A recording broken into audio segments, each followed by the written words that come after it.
On today's installment of the John Campea Show podcast, Disney might be looking at pushing the Marvels into 2024 due to the various strikes going on. Also, speaking of the strikes, according to reports, Dwayne "The Rock" Johnson has just made a donation in the millions to the striking actors. Thomas Haden Church, Sandman in the Spider-Man movies, is saying that he's hearing talk that Sam Raimi may be doing another Spider-Man movie with Tobey Maguire. Also, Barbie just set the all-time box office record for the biggest Monday in history for the studio of Warner Brothers, beating out Christopher Nolan's The Dark Knight. That and a whole bunch more. The John Campea Show podcast starts right now.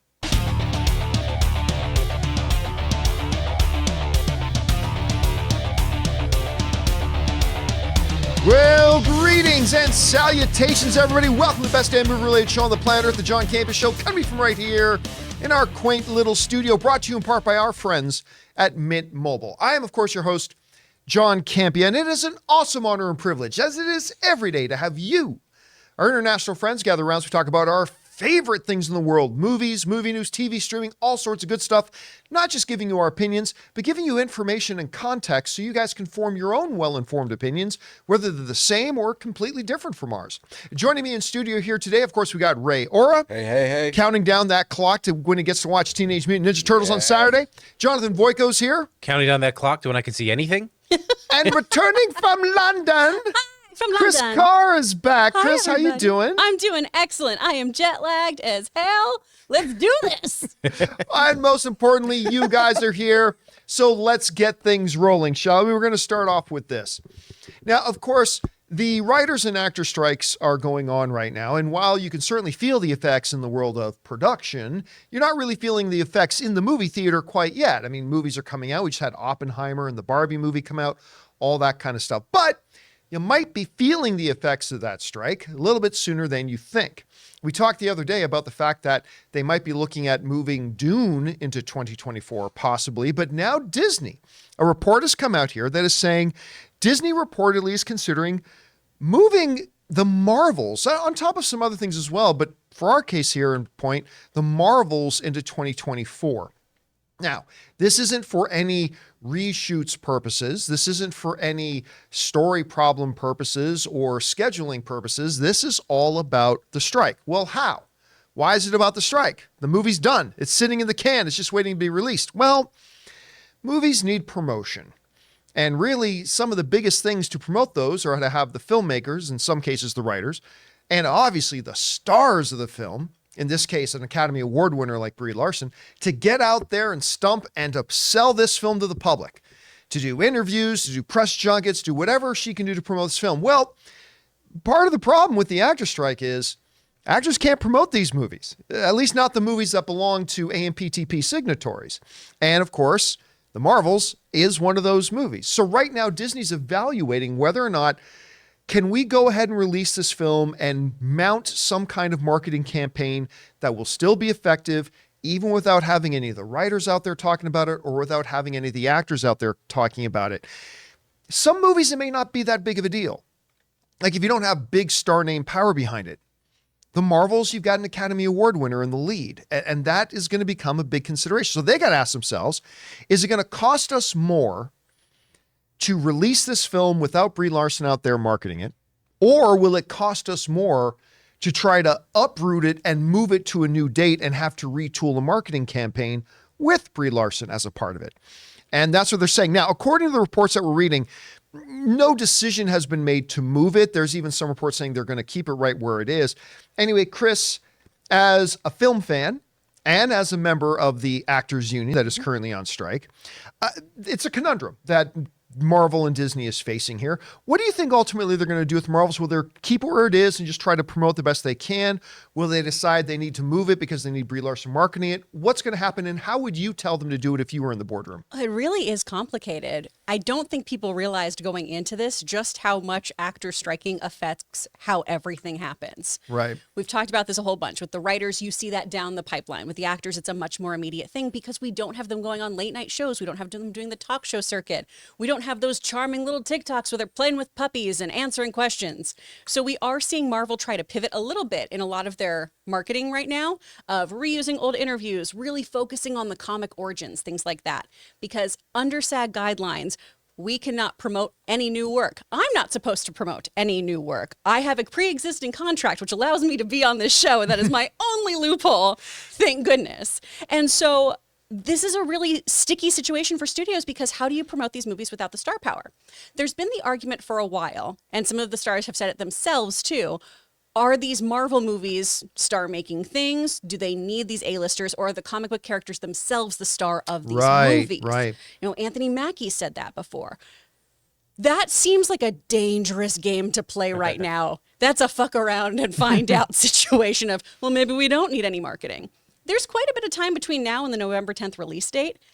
However, if they want to make moves, Disney needs to make them soon, because moving this movie last minute is disastrous in terms of finances. That's a really bad move. I'm truly hoping that we reach an agreement sooner than November. I'm really hoping they figure things out. Just this morning, there was a SAG rally in Times Square that they were live streaming. Hopefully there's some movement so they don't have to make these decisions. But if I were them, one, I would come to the negotiation table with the writers and actors, but I'm very biased. I know that. But really, right now, you have to do a little depressing Venn diagram of what's going to be worse, marketing without your actors or pushing that date. And right now, I think pushing the date is probably the safer bet. Now, you brought up November still a ways off. And so I'm sure there's some people watching to say, well, listen, the at least the actors part of it, because the studios are properly fucked without the actors. Yep. They may think they can go a little while without the writers, but they're properly fucked without the actors. But surely by November, you've done. Okay, yeah, maybe, but you don't want to start marketing the film 2 weeks before the film comes out. You want to have Brie Larson out there starting in the beginning of August to build up to that. And you're simply not going to, even if they do bring this strike, at least the actors part of it, to a resolution sooner rather than later, you're still losing out a lot of the prime marketing time for the movie with Brie Larson. So it is a question they're going to have to face and talk to each other about. All right, guys, with that down, let's kind of stay on the topic of the strike here for just a second. Now, obviously, the strike is not really going to, in a very legitimate way, hurt the likes of a Harrison Ford or the likes of a Ryan Gosling or what have you. But the vast majority of the actors in SAG are not the A-list super recognizable names. They're working actors who, this is their job. This is how they pay the bills. And when you go on strike, your income dries up. It's non-existent. You have to do other things to survive. Well, one of the things that the actors have done to try to make sure they're prepared for stuff like that is they have a fund that's supposed to support the actors. And it just got a big infusion of cash. According to this story, we're reading this from Joe Blow. When SAG-AFTRA announced that they would be going on strike, SAG-AFTRA Foundation President Courtney B. Vance and Executive Director Sid Wilson knew many members of the union would be facing financial hardship. The nonprofit organization provides financial relief to its members, but relies on donations and grants to provide its services. According to Variety, Dwayne "The Rock" Johnson has made a quote-unquote historic donation to the SAG-AFTRA Relief Fund, which Vance says is a call to arms for all of us. The exact sum of Dwayne Johnson's donation is being kept under wraps, but it's said to be in the 7 figures, so millions, range, and represents the largest single donation the SAG-AFTRA Foundation has received from one individual at one time. This is him saying, in such a time as this, I'm here and I'm not going anywhere. Whatever you need me to do. And that sends a huge message to other folks to do the same thing. And that comes from the SAG-AFTRA Foundation President Courtney B. Vance, an award-winning actor in his own right. So a couple of really interesting things here. Number one, good on Dwayne Johnson, pointing up, according to this report, millions to give, millions, sorry, I couldn't resist, to give to other actors in this real struggling time for them. But then also a very diplomatic, smooth politics move by Courtney B. Vance to say, hey, other rich actors, we could use your help because the union is more than the rich actors. And we could, so, I mean, look, I'm going to read this part again. This is him saying, at such a time as this, I'm here and I'm not going in, or whatever you need to do. And that sends a huge message to other folks to do. Say, hey, Richies in the actors union. Hey, buddy. Yeah. Like the actors union was here when you were just an up and comer, when you were just starting out. Time for you to pay it back. All that kind of stuff. Anyway, Chris, two different issues here. One, what do you think about the move by Dwayne "The Rock" Johnson and donating what apparently is in the figure of millions of dollars to other actors? And what do you think about the move by Courtney B. Vance to kind of throw it out there and say, hey, rich actors, where are you? I don't know. What do you think about this? Oh, man. So many flowers to Courtney B. Vance. Oh, my gosh. What a move, too, because he contacted thousands of the top A-listers in our union, too, with this same thing. Hey, we got to band together. Hey, we got to do this. Did he reach out to you? Just curious. Oh, no. He's like, Chris, did you pay your dues? And I was like, yes, sir, I did. Thank you. The SAG Foundation is amazing, too. He is doing a wonderful job with it. And it's one of the things that actually makes being a union actor great, because it's all your continuing education classes that when you pay your dues, you get for free. Wow. I got a lot of my voiceover education when I first started here for free. I learned about sound editing for free because I was a member of SAG. So I love this and I love him so much. I think he's wonderful. I think Dwayne Johnson is such a class act. And I've always thought that. But this is lovely and wonderful because he's going to help thousands of actors with that 7-figure donation. I love that too, that we're not going to reveal how much he gave, but it's 7 figures. There's a lot of zeros. There's a lot of money there. So I love that he's given all this money, and that is what you do. This does lead to another discussion, though, for SAG-AFTRA, because for all of these very big stars, their dues are based on the first million of their income. Now, I know this is a very 1%-y kind of thing, but by percentage, the working actor, the actor that we're striking for really here, pays so much more in dues than these A-listers if you're just doing it on a percentage basis. And I know that can get into a whole discussion on how taxes are done, and everyone's going to have their own feelings on that. But that is something that I think the union needs to discuss if we are going to throw around these comparisons of, hey, these CEOs could just give a little bit of their income. Hey, they could do this. On average, A-listers who do that $1 million bracket, their dues are a little under $16,000. Now, that is something I could never pay because that's usually my annual income in acting. Right. So there is a discrepancy there as well. I just always want to make sure that when we're talking about these things, I'm obviously very pro-union from the strike standpoint, but my union is not perfect and there are bigger issues here, and I think this donation illuminates that. But while we're here today, yay Courtney B. Vance, yay Dwayne "The Rock" Johnson. Hopefully I don't need to be one of those people who uses the entertainment fund, but gosh, I thank you. I think you're right, too. One of the is not just say, hey, Dwayne Johnson just made a big donation. It's Dwayne Johnson, hey, listen up, Denzel. Listen up, Mr. Cruz. Exactly. A 7-figure donation. So what you gonna do? A very smooth move by Courtney B. Vance. Absolutely. All right, guys, listen. We're going to talk about Thomas Haden Church is saying that they might be doing another Spider-Man movie with Tobey Maguire. Barbie just shattered another record as the biggest all-time Monday box office take, beating out under the stable of Warner Brothers, The Dark Knight's Monday. Anyway, we're going to get to all that. But before we do, we're going to take a quick second and thank one of the great sponsors of our show here today, the wonderful folks who have saved my bacon a couple of times at Rocket Money. We want to take a second to thank a sponsor of this video, Rocket Money.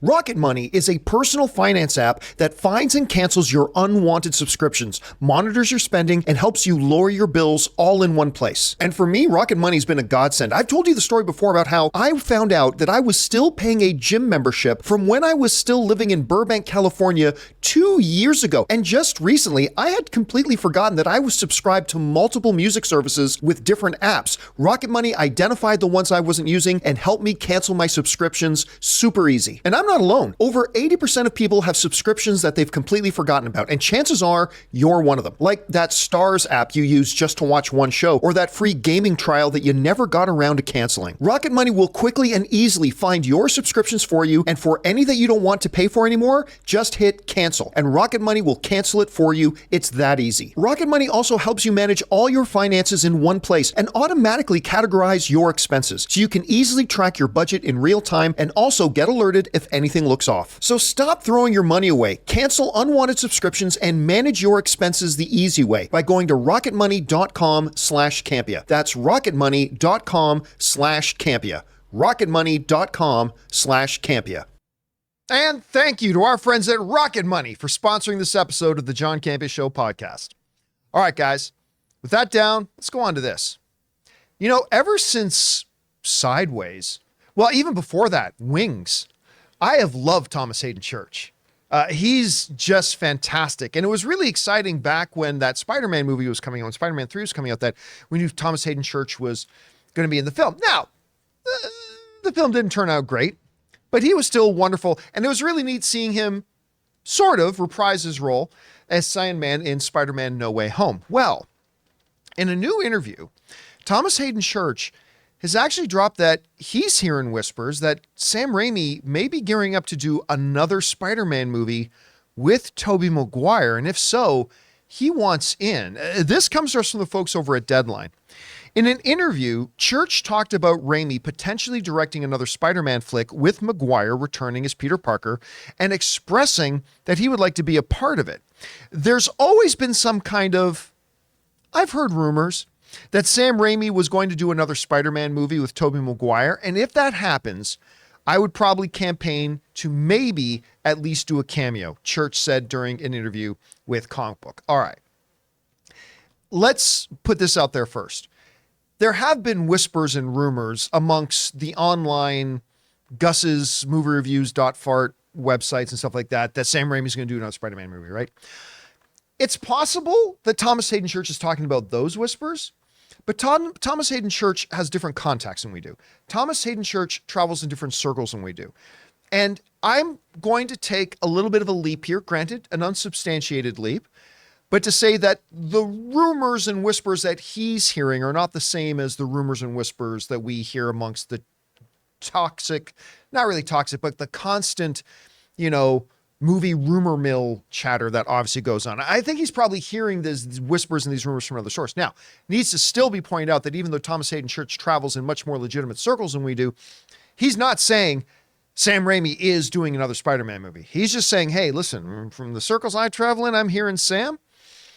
After doing maybe that Doctor Strange movie, maybe getting a bit of that itch to go back to the world of superheroes. Maybe he wants to do another Spider-Man movie. Maybe, and maybe Tobey Maguire got the creative juices all fired up from being in No Way Home again. I mean, I don't know. Anything's possible. I doubt another Tobey Maguire Spider-Man's movie is going to happen. I think they did No Way Home so Andrew Garfield and Tobey Maguire could have a proper send-off and a proper last bow on stage before stepping off stage, because they never really got a chance. Either one of them ever really got a chance to do that properly before. But, like I said, Thomas Haden Church travels in different circles. Now, in Spider-Man No Way Home, didn't Thomas Haden Church, didn't Sandman get sent back to his universe? Yes. Yes, and cured. So, I mean, theoretically, he could be around if they wanted to do another one with that Andrew Garfield. Look, all I'll say is this. I still do not believe there is going to be another Tobey Maguire Spider-Man movie.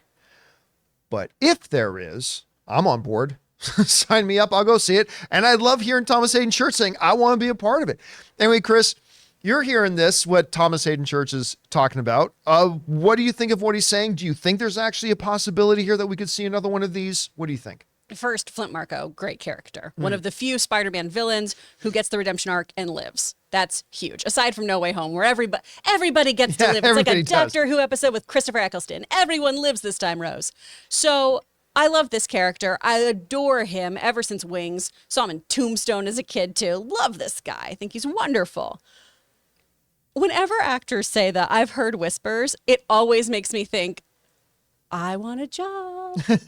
Yeah. I've heard whispers for ages that I'm Squirrel Girl. I've heard that for years. You're Squirrel Girl. Oh my gosh, yeah. Just keep speaking it into reality. It's called Just keep manifesting, speaking it. everybody. Look it up. So when I hear stuff like this, I always think, are the whispers coming from you? And I would love more Sam Raimi stuff. I would love more Thomas Haden Church. I would love more movies with writers and actors, period, right now. But I do always kind of give myself a little dose of salt on stuff like this. I don't know, Jonathan, would you be down for I mean, I feel like we've moved on. Like Spider-Man has moved on. We're now in the Tom Holland era. Like, the nostalgia thing aside, do we even want them to maybe muddy the waters a bit by doing another Tobey Maguire Spider-Man movie? How would you feel about it? Yes. Dude, are you kidding me? It's going to make all the monies. All of them. It's all about the monies. Come on, we know that. I mean, I think, yes, he got a send-off. But, man, did he have a bad third movie. And people would love to see a redemption of a fourth movie. I want to see want to see a little more of this guy here too. I'm going to bring him up right now. Look at this guy. I want to see a little more of him. I love him. I propose there's room for all Spider-Man. Okay, but see, that presents a problem because you bring up a really good point. See, actually, for me, I always kind of, for me, I think every one of our Tom Holland's, Tobey Maguire's, Andrew Garfield's all brought something great to the table as Peter Parker / Spider-Man. Mm-hmm. I always kind of thought maybe Andrew Garfield was actually my favorite, and Spider-Man No Way Home cemented that for me. That Andrew Garfield's actually okay. So here's the problem. Okay, you pursue a Tobey Maguire thing, but then isn't that just like begging then for an Andrew Garfield thing? And then are we not just getting into a situation where we're really muddying the water? So what are we gonna do? Because we also have a Miles Morales Spider-Man. Granted, that's in the world of animation, but are we really going to have 4 cinematic Spider-Men running around, particularly with the fucked up mess that multiverse is? I was going to say the multiverse opens us up to, we just have multiverse movies. Yeah, just everything, right? All the Venoms are starting to become aware that, everything's happening. Yeah. So I don't know. Rarely be open cares to it, about even if this it's just if the one-offs. turtles get thrown in there too. Yeah. Even if they were just one-offs, I'd be fine with it. And they could be Same. insular stories within their own worlds. I love I would that. definitely go see it if it was interesting. I definitely want more Andrew Garfield ones. I mean, Yeah. I would prefer. An I would Andrew lean Garfield toward one there, over too. Tobey Maguire Yeah. one. I would lean toward another because he only got 2, and I think I do think the way they left No Way Home, there was more to the Garfield story now. Yes. Yeah. Whereas He's been Toby's dark was and more of brooding. a I bow out now Yeah. or whatever. Like he has things to do. I got married but- to MJ. Things are okay. I wear sweaters now. Peace. Yeah. Whereas Andrew Garfield, He's like, hey, Well, man, tumultuous I'm time. I starting to love heal. the kind of the story they introduced in No Way Home with him was like, look, after Gwen Stacy's death, I got dark. Mm-hmm. I wasn't pulling my punches. Like, I kind of want to see that movie. Yeah. But I don't know. Or what if you go the other way? What if you do a 48 hours buddy cop movie with the Tobey Maguire and Andrew Garfield Spider-Man? Yeah. Like they departed the Tom Holland universe at the same time. So I don't know. Maybe they I'd got sent still back. watch that. I don't know. Honestly, it could just be the 3 of them doing the pointing meme for 30 minutes, and I'd be like, "This is solid. Yeah. This is cinema." All right. With that down, guys, let's get into this one final main topic here, shall we? And that's this. Now, this past weekend, there's nothing to say about it other than it was absolutely stunning and remarkable what Barbie did at the both Barbie and Oppenheimer. Barbie was projected to make somewhere between $85 and $100 million, which would have been great. Oppenheimer was projected to make anywhere between $40 and $50 million, which, when you consider the type of movie it is, would have been fantastic. I love that image. Oppenheimer goes on to make $80 million, becoming the biggest opening weekend for a Christopher Nolan film without Batman in it. And Barbie went on to make $162 million opening weekend, flying past the Mario Brothers to become the biggest opening weekend at the box office of the year. Now, people wondering, well, was that just a flash in the pan? Was that just Barbenheimer for the opening weekend? Well, apparently not so much, because the Hollywood Reporter now has a story out here that Barbie has just made $26.1 million on Monday, which makes it the biggest Monday box office in the history of Warner Brothers Studios. This comes from the Hollywood Reporter, who said this: Christopher Nolan's The Dark Knight previously held the record for Warner Brothers' biggest Monday with $24.5 million, not adjusted for inflation. Barbie is a box office tsunami.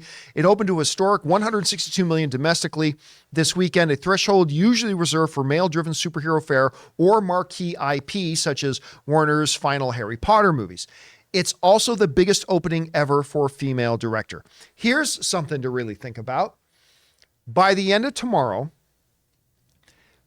Barbie will cross the $200 million mark domestically. But by the end of tomorrow, in 5 days, Barbie is going to be in the top 10 global box office films of the year. In 5 days, it's going to crack the top 10 global of the year, but the box office. I mean, if you want to count the 1 day, you can say 6, whatever. In just a couple, no, it'll be 5 days. 5 days. It's going to crack the top 10 worldwide box office totals there. Now, I still don't believe, and we can come back to this video later if I get proven wrong, which is great. I still don't believe it's going to catch Mario Brothers.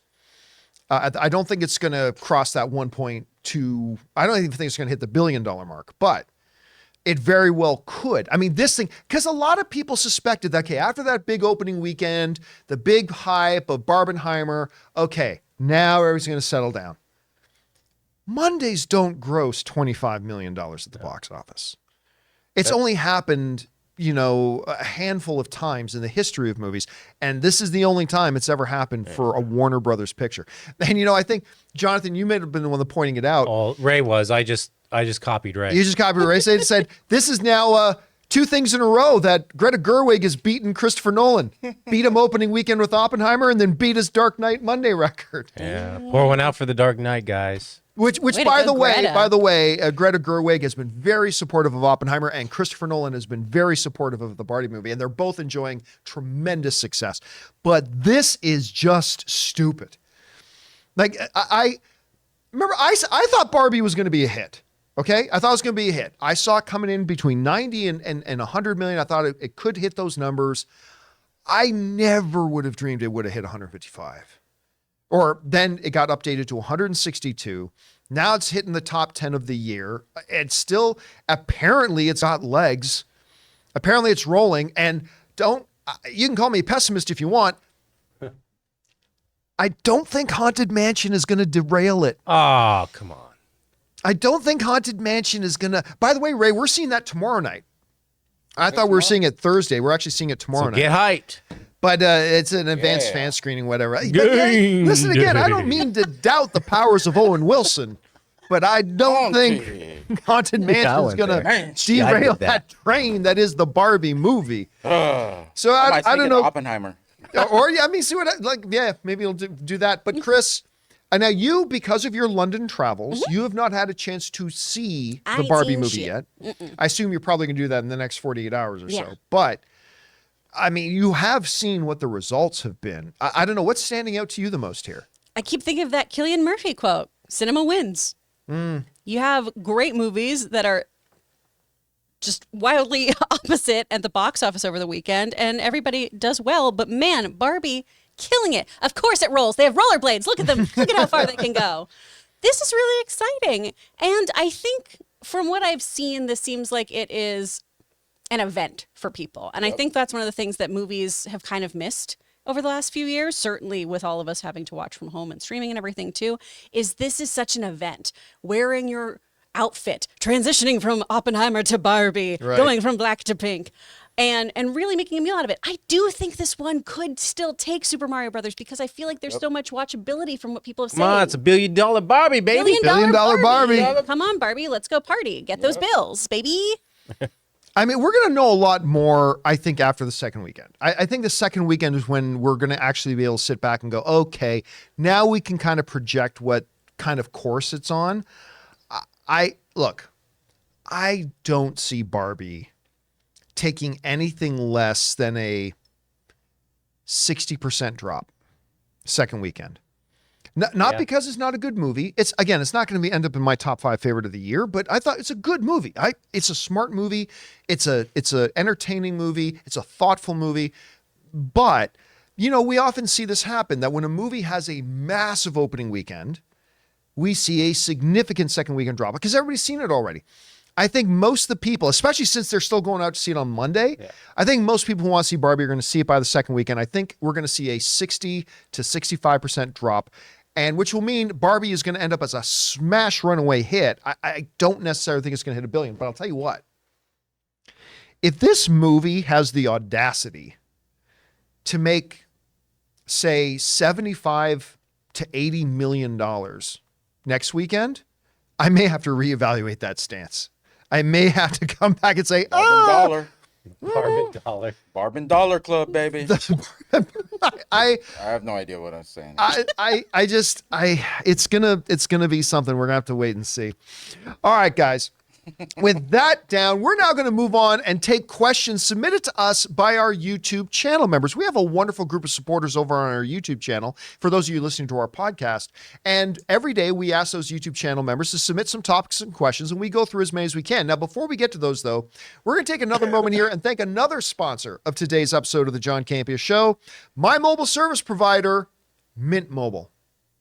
We want to thank a sponsor of this video, Mint Mobile. From the gas pump to the grocery store, your utility bills and favorite streaming services, inflation is everywhere. Seriously, make it stop. Thankfully, there's one company out there that's giving you a much-needed break. It's Mint Mobile. As the first company to sell premium wireless service online only, Mint Mobile lets you order from home and save a ton with phone plans starting at just $15 a month. You guys know that ever since I switched to Mint Mobile, I've been saving almost 70% a month over my old phone plan. For people looking for extra savings this year, Mint Mobile offers premium wireless for just $15 a month. By going online only and eliminating the traditional cost of retail, Mint Mobile passes the significant savings on to you. All of their plans come with unlimited talk and text plus high-speed data delivered on the nation's largest 5G network. Use your own phone with any Mint Mobile plan and keep your same phone number along with all your existing contacts. Switch to Mint Mobile and get premium wireless service starting at just $15 a month.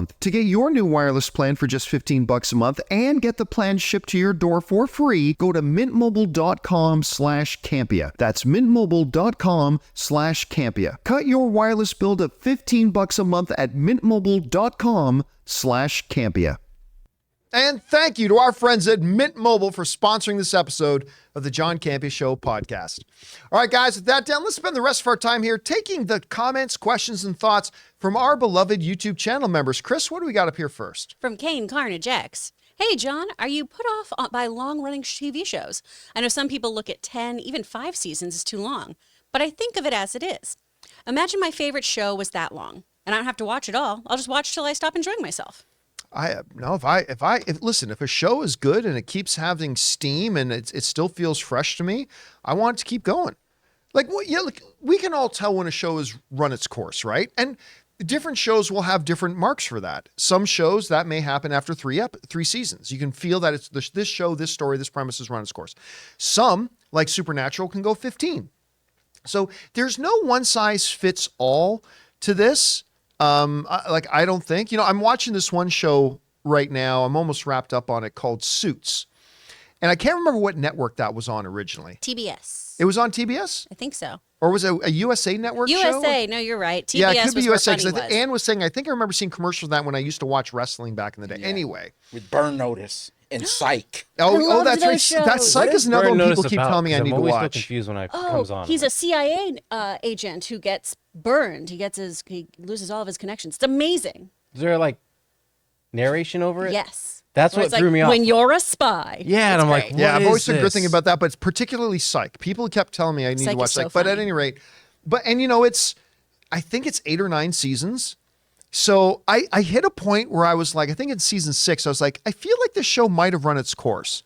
So I'm watching a couple of more episodes, but I might tap out of the show after. And I've loved the show. I've really, really enjoyed it. It's not that the show's gotten bad. I just kind of feel so there's no one answer to it about should shows have many seasons? Should they have? There's no one answer to it. It really depends on the show and the premise and how much creative blood is still flowing in it. So 10 seasons may be too short. 4 seasons may be too long. All right, what's next? From Dr. Stinky. Did y'all see the Exorcist trailer? It's fucking creepy, and I will not be watching.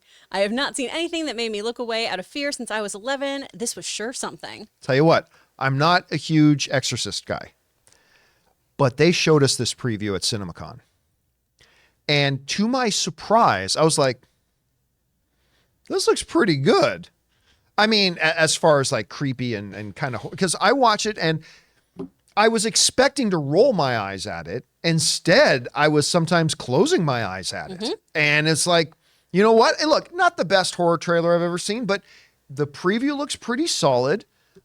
I did not think I would be interested in seeing this Exorcist movie. I will. Chris, I'm sure you've already got your tickets. Oh my gosh. This was one where I'm pretty sure Ray and I both were like, there's 2 of them? No. Yeah, Hard no. There's 2 of them?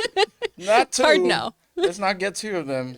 No, all two of them. I'm not That's gonna do that. Little Phantom Menace. Also, if you're raised Catholic, even if you're not practicing anymore like me, like The Exorcist is still so creepy because you were taught stuff like that's real. Right. And so every time I see things like that, I'm just like, but what if it's We know this is a real? biopic, right? Like it's based on true Probably events. is. Yeah.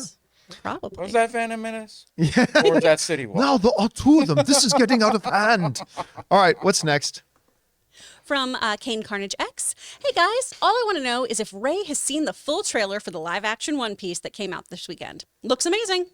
No, I haven't, but I've seen screenshots of it. I want to see it. Wait, there's another trailer? There's Because we another saw trailer. one. Yeah, because there's like a 'Cause of dragon Comic-Con. thing in the screenshot. Yeah. My neighbor right behind me, our backyards meet, he did the storyboarding for that. It looks really good. Yeah. It's fun. Now, I'll watch it after. I hear One Piece. I think is it a movie about chicken McNuggets or Yes, the One Piece chicken Wow, McNuggets. yeah. You'll That's leave- a sad McDonald's. You'll leave very hungry. One They Piece. charge you by the nugget. One Piece. All right, what's How much for next? just one rib? From King Daddy Goat. Hey guys, hope all is well. With Barbenheimer's success, do you think we'll see more movies in the future collab on release dates? Thanks and bring on the filthy. We got asked a similar question to this yesterday. It's Yes. gonna happen this weekend. What? Mutant Mansion. Well, Teenage Mutant Ninja Turtles doesn't actually open this weekend, I know. right? Yeah. No. Mutant Mansion. I don't But know. listen, yes, and some are going to do it really cringy, Yeah, some are going to be really fabricated and stupid. and then some will do it well. Look, we've never really seen what happened. I personally can't think of a weekend. By the way, we mentioned this yesterday too. It's the first weekend in history at the box office that one movie made over $100 million and another movie made over $50 million. It's never happened before. Weird to think about it like that, right? So, and this was already something very unique. Like we saw earlier on, Tom Cruise and Christopher McQuarrie going to a doubleheader, taking pictures of themselves, putting it up on social media, going to go see Oppenheimer and Barbie, promoting the two films. We've seen Greta Gerwig come up and talk about the greatness of Christopher Nolan and how good Oppenheimer is. We saw Christopher Nolan paying homage to Barbie. And like this type of thing is not the way you think of it being done. So yeah, I already believe there have been some phone calls between some studios going, hey, you know what? We got this movie coming out November of 2024. You've got this other movie coming out in like early October of 2024. What if we put these movies on the same date? And because your movie's very different than our movie, and why don't we do this big love fest campaign talking about how great each other's movies are and see if we can recreate what just happened with Barbenheimer. Again, I think there are going to be people who try to recreate it in a really cringy way and it won't work. Yeah. But I think if you're a studio, you've got to at least look at this and try to figure out what the takeaways from it are. I don't know. What do you think? They're definitely going to try. I think studios will try a lot, but I'm wondering if because of the organic nature of this is why this happened. You have things that are, diametrically opposed and people clinging to that of, oh my gosh, this fantasy world fun time, which turns out to be a bit more existential than we all thought. And then this, fictitious look at a historical event. Oh my gosh, that's a great doubleheader. What a weird day at the cinema. I feel like, I'm going to sound so old for a second. I feel like the Gen Z kids are going to sniff out a marketing campaign though and be like, fuck this, it's chuggy, I don't like it. They're going to hate it. Yeah, they got to figure out a way to do it and have it feel organic. Yeah. And that's going to be the trick. Mattel is looking through their whole toy library right now going, what can be the next Barbie? Yeah, but here's the problem Mighty though that they're Max. going to come across. It's going to be the same problem that the folks in Nintendo are going to come across, right? Whereas the folks in Nintendo are like, okay, what can be our next big Mario hit? The problem is they got nothing else I that's know. like Mario, and Mattel ain't got nothing else. They got that little vacuum with the little balls that float up in the air. when That's you push it true. around. There's Whatever definitely, that thing is called. yeah, there's That- definitely an that was- allegory. As you're rolling, That was the first toy I've ever introduced to, and I was like, this That little toy is so sinister because it gets you to want to vacuum. because that little like, little "Here, girl little boy, in my vacuum up." Yeah. And that's apartment why I own a complex Roomba because was don't doing it. domesticate me. I was like, that's so dumb. That's so dumb. There's What an are you doing? allegory there somewhere. yeah, You can find it. yeah, We'll mine it. but that's the problem Mattel's going to face is that they have nothing else that's like Barbie. They don't have anything else like that, right? So you're going to see a Barbie cinematic universe. We're going to see a Trust me, Midge all the spin-off movie. All the movie studios are looking at old toys right now. At older toys. But anything here's with the a thing. But it they've been can't doing just that. be an old toy. Yeah. It's got to be an old toy that has something similar to the pop cultural impact that a Barbie has. Who's got that? Furby. It ain't Furby. It ain't Cabbage Patch Kids. It ain't. Yeah. I mean, I just don't know what else there is. I thought it was going to be Beanie Babies, but then they're doing that Beanie Bubble movie. Yeah. So, all right. What's next? From Super Padre. Did you guys watch Oppenheimer in true IMAX? Is there any difference between formats that enhance the viewer experience?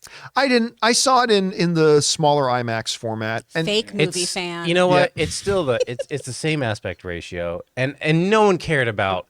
Is this the 7-story IMAX, or is this like a IMAX that can fit in an actual movie theater? No one cared about that until this movie. Now that's all anyone asks about. I just want to hear someone like, as they take their fedora off, I actually saw it. Yeah, guess what? The screen's bigger, but the sound's going to be the same. Now, I'm sure the picture in the true 70 millimeter IMAX would have been breathtaking. Well, But 70 at the millimeter, end of the but- day, it's the same movie. Yeah. It's not like a different edit. It's not different dialogue. It's not different actors playing the roles. It's still the same movie. So I don't plan on it. You know what? I take that back. Maybe if it's still playing at the Universal City Walk, maybe I'll sneak over there. Is that an actual like huge one? Yeah, the one at Universal City Walk. Yeah. It's a big one. It's Probably just sold out for months. It's just hard to get into them because there's only so many. Well, you just got to go during the week. Yeah, you probably like get a Monday. screen. When I haven't seen All right. Barbie. Abandon your children. Go to the movies, Jonathan. You know what? Good point. What's next? Done. From Miss Kino. I know you didn't like it and thought it was a terrible way to advertise for AMC, but at many, if not most of my movie people still cheer and applaud when the Kidman ad pops up. What do you think it is that has audiences loving it the way we have, and have you heard an update on the sequel? It's sarcasm. Yeah, it's called irony. Yeah, You've just experienced ironic applause. I will say there's a shortened version of it, which I do welcome because they don't even show any of the movies anymore. It's just her sitting down. Yeah, there's a turncated version of it that's like where I don't make fun of the runtime. movie. They cut out a bunch of it, Yeah.